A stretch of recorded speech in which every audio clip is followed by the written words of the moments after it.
Hey everybody, welcome back to another episode of the JK Experience. If you're watching us on YouTube, the vlog, you notice going solo again here, man. But I know James, he's thinking of me, thinking of you guys, and I know his thoughts are with us. All right, so I've been thinking about what do I want to talk about, and usually for those of you know me, I don't really have a loss of words very often, but as I'm going through, as we are all going through COVID, there's so many emotions that are going on. I'm sure that you're finding yourself on a daily basis going through a ton of emotions. I will tell you that for the majority of this situation that we find ourselves in, that I have found that we've been called to do something bigger in this moment. I feel like this is our time to step up as leaders, and we were built for this moment, right? And I know a lot of other leaders that I talk to feel the same way. They were built for moments like this, and they are stepping into this time to help others as they walk through this and walk through uncertainty, walk through chaos, walk through the fear, all of these things. And the one word that stuck out to me was this word fear, and how it applies in our lives now. Now it applies in our lives now more than ever to a certain point. And this week at our office meeting, I really tackled the word fear, this 4-letter word that so many people really try to stay away from as much as possible, that they try to avoid, because fear, it causes a lot of pain, it causes a lot of anxiety in people's lives, and I have a lot of experience in fear. For many of you that know my past of baseball and what I thought my life was going to look like, and what I thought I was going to become, and who I was going to become, and when that all was crashed and burned, and at the age of 26. I lived a lot of my years in fear of failure, of uncertainty, of loss, and I've had to walk through fear for many, many years. And so I just kind of want to share some thoughts with all of you as we continue to walk through uncertainty, and when we'll ever go back to what life was somewhat like normal before we experienced COVID, and what's going to look like afterwards, and all of these things that we really none of us have the answers to. We have thoughts, and we have some forethought, but we don't have any foresight into the future. So I just want to share with you some thoughts on fear. How do you tackle it? How do you identify it? How do you walk with it and walk through it? And then how do you get on the other side of it? I love this phrase. This quote was that I am stronger than my fear. And until we come to that realization that you are stronger than your fear, you'll always be in this mindset that fear can actually weigh you down and paralyze you. Once again, in my past, there were many moments where fear paralyzed me. I wasn't equipped to deal with the fear. I wasn't equipped to deal with how to get through the situation, because I would let fear paralyze me, and it wouldn't allow me to actually succeed in accomplishing whatever it is that I was wanting to accomplish at that time, whatever goal that I had, because the fear was so overwhelming. And what I did is, instead of actually going into experiencing it and walking into it, I would avoid it. And many of us do that, right? As soon as we know that if we take this avenue, there's going to be a lot of fear and uncertainty, so we're going to take the road that's a lot easier and a lot easily traveled, right? And so we don't get to experience what the true potential on this side is, because we end up taking the real easy of the road that it is not avoidable. It's very easy. It's handed to us. As we're thinking about that, I came across a really great quote that says that, the beautiful thing about fear is that when you run to it, it actually runs away. And unless you've actually done it, you're kind of like, BS, man. Like there's no way that fear runs away from you. And I will tell you, like probably about 4 or 5 years ago, before 4 or 5 years, I would have said like, you're absolutely right, man. Like there's no way that fear actually runs away from you. Because of the things that I've experienced, because of the things that I've been a part of, I would tell you that that simply is the truth. That as you run and walk to this, sometimes you don't run, sometimes you just walk, and you're walking very slowly, and it's inch after inch, and you're walking into this fear. The fear will actually walk away too. The fear will actually move away from you. Now, you're going to have to walk in it sometimes. You're going to have to walk with it sometimes for sure, but the fear will eventually subside. And I know from personal experience that that really is the truth in the matter. One of the things that I learned through the things that I've gone through is that I have a lot of voices in my head. And maybe as you're listening to this, you're like, oh man, yeah, I can totally relate to that. I have a lot of voices in my head as well. The problem with all the voices in our heads is that they're usually telling us a story. They're usually telling us a version of the story, usually telling us a version of the event that took place or the conversation that was had. And then it's interpreting all of this, and it's telling us a story that either we want to hear, or it's justifying something, or maybe what it is, it's putting the fear and telling us a version of the story that is going to limit us in what we're able to do. I mean, how many times do you tell your story about a conversation that you're going to have and how it's going to go before you actually really even have the conversation? And then when maybe you do have the conversation, you're like, man, that didn't go at all what I thought it was going to go. In fact, it went so much better than I thought it was going to go. It happens all the time. We tell ourselves a version of the story that's not always the truth.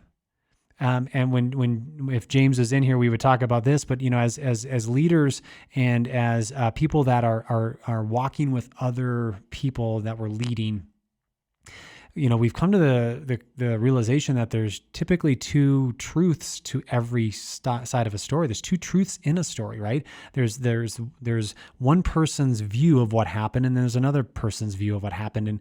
And your job as a leader is to make sure that both sides are able to see the other person's side of the story.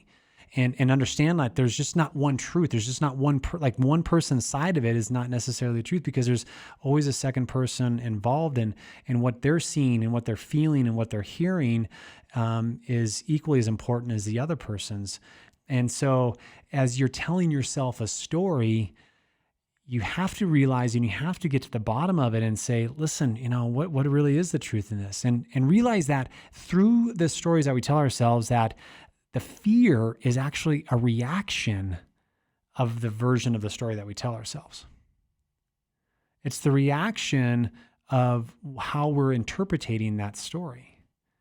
And in order for us to start to walk towards that fear, that's where the courage that is inside of us, that lies inside of each one of us, that might be very dormant, but there is courage in each and one of us, and we have to actually make a decision to take that courage and put it ahead of the fear that we have. And we also have to realize that sometimes, the fear won't go away. And we have to be okay with walking in that fear, knowing that we are going to be afraid. Very rarely has there been a time where I've had to tackle something fearful that I wasn't afraid anymore to do. I was still afraid to do it. I just had the courage to overcome the paralyzing fact that the fear was going to play in my life. And many of us do that. Many of us don't allow the courage to move forward. If we don't tackle the fear will show us our limits. The fear will actually reveal our limits, and they will set our limits in our life.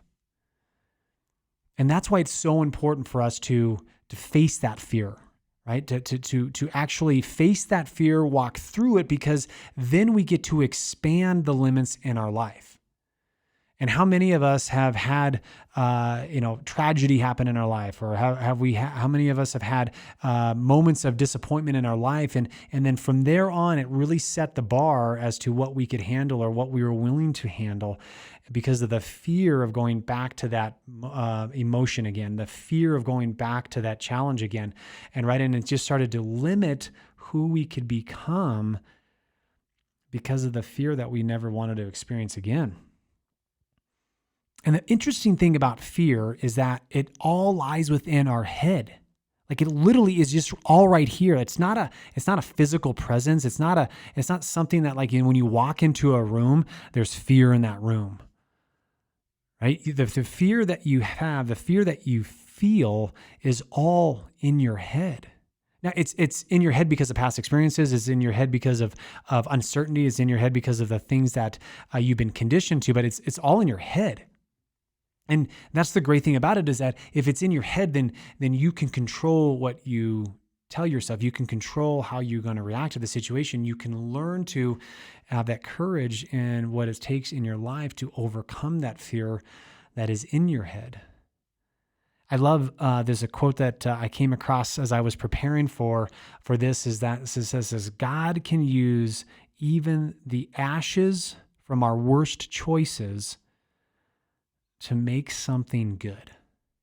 And I don't know about you, but like that, just like when I read that, I mean, I had no choice but to write that down. I had no choice but to say, yes, that is so true.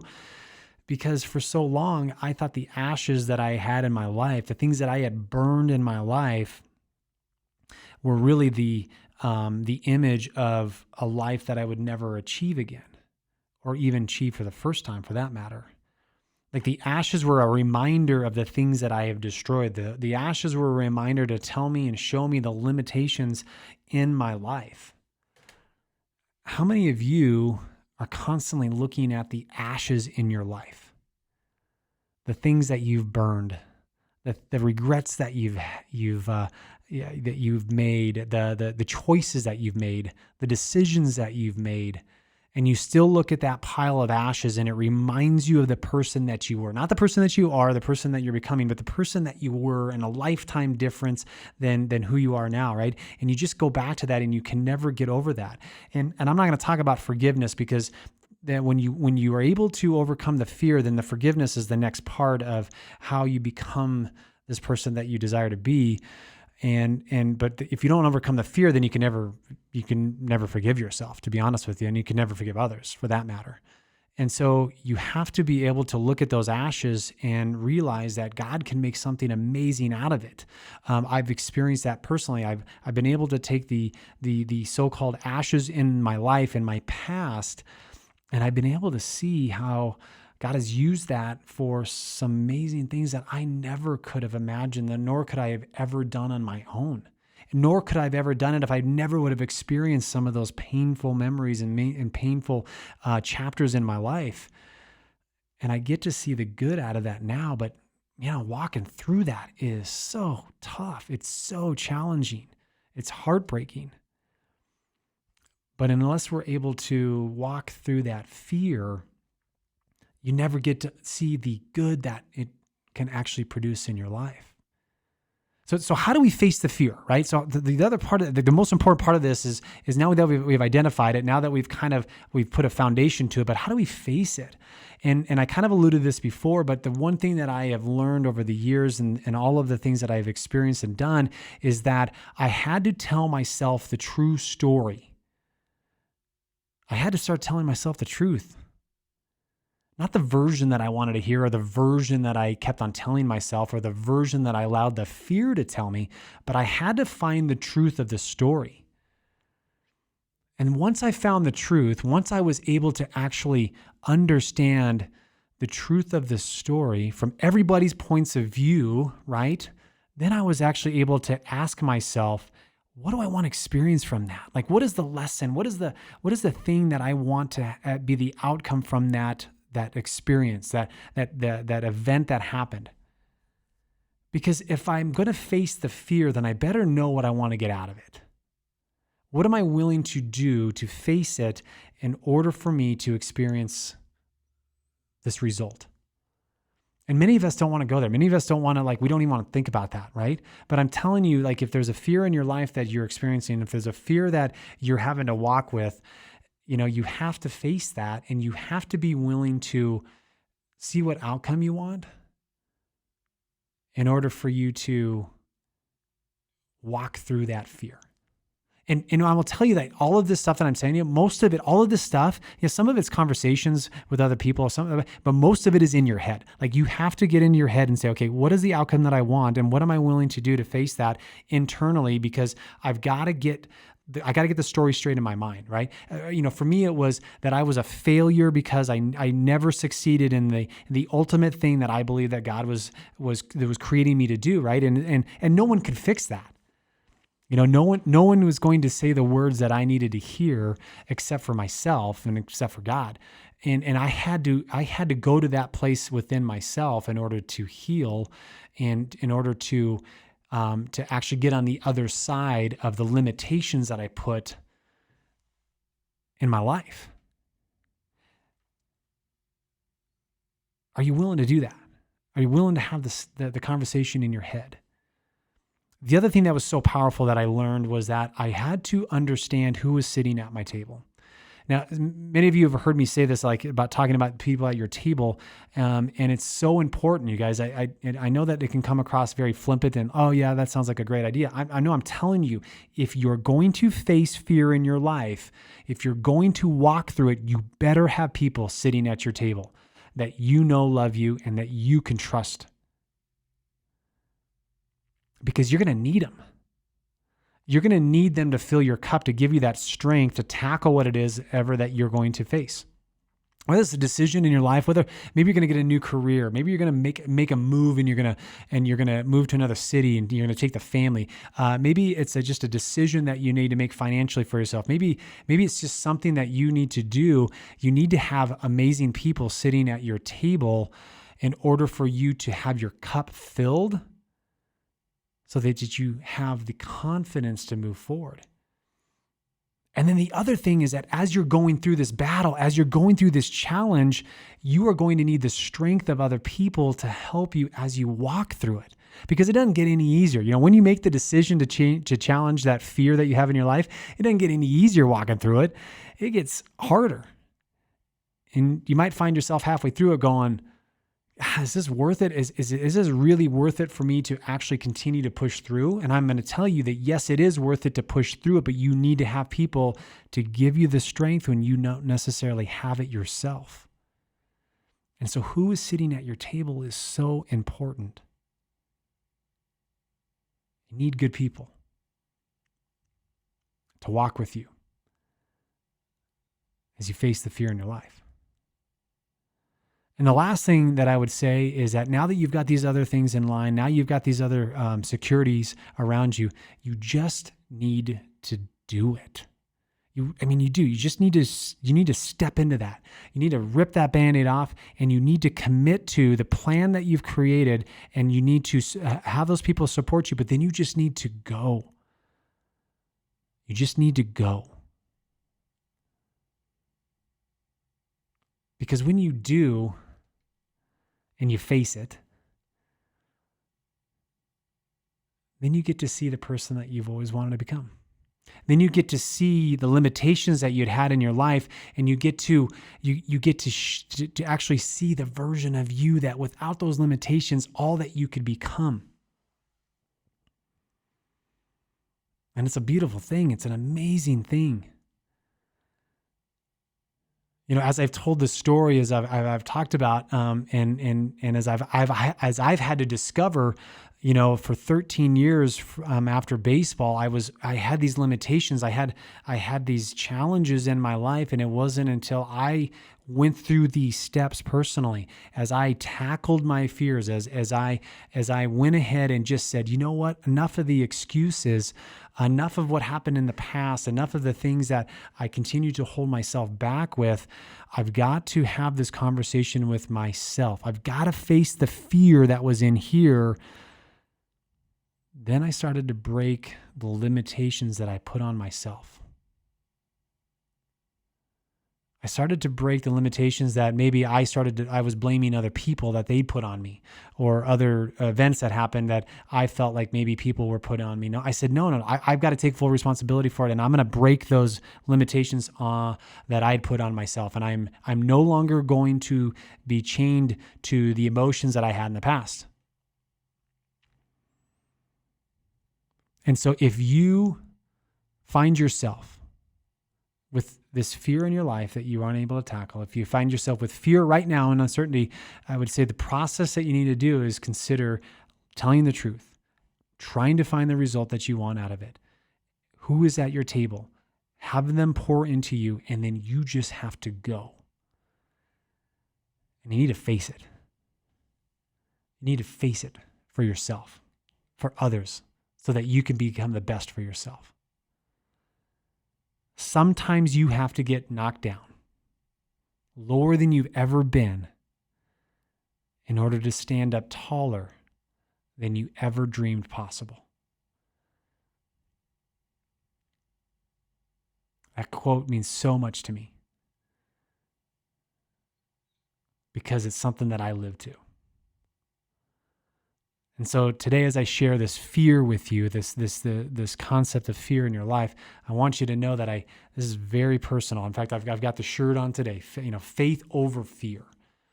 We've got to have faith that we can overcome any fear in our life. I hope that you guys are able to take something away from this. I hope that this is something that maybe in your life personally that you can use.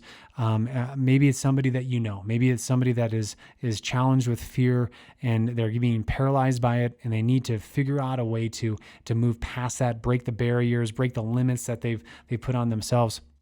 But I hope that you can share this with somebody that will give them the strength, give them the sequence of things to break through that, so that they can experience all that they were meant to be. Appreciate you all, you guys, and look forward to our next episode.